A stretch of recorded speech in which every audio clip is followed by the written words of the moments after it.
اف گوتنا من جبوان کردانه کل آلمانیا دجین زحمتنا باش لمن گهداری بکن. آلمانیا ولات قانونیه او یاسال سر هر کسی دمشه. یعنیش کوچبرکی بگر حتی به سرک وزیر آنگلا مرکل و به سرک کمار فرانک شتاینمایر. کس نکاری خوشبر قانونی بده عالیه کی یاش بر بروه. یعنی تو نکاری هم بکیف خواه وقت الولات خواه ذكر لألمانيا جي زاغونان بن بيبكي مثلا لزاروكا كي بدي مثلا تشتكي خراب بكي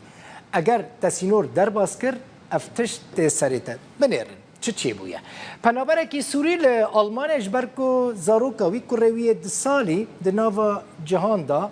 خوشل كريه يعني ونزانن چه كريه او داغ كرنا افجي لجماعة تفهم كرن تعزی کریه و داغ کریه به چه داغ کریه باف دماکو ویسوجی رادبه گرانتی جزا کرد دادگاه باجار لایپزیگ و باجار کی آلمانیه به 17 ماهان زندان باوی وی زاروک پنابر جزا کرد پنابر سوری زاروک خود تعزید که لیدخه و به فحم ارگیله وی داغ دکه پولیس لایپزیگ بید حسن وی دگرن دست به که باو انکار دکد به متشکی ویرنگی نکریه لی پشتی لی کولینان سوچ لسرویت اثبات کرن او کس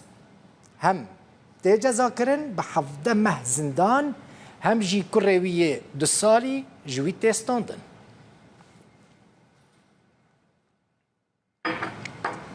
ایجار باش بزانبن لوی داره قانونان بپاريزن تجاران زاروك خنخم يعني معقوله باوك بفحمه ارجيله جي نرجيله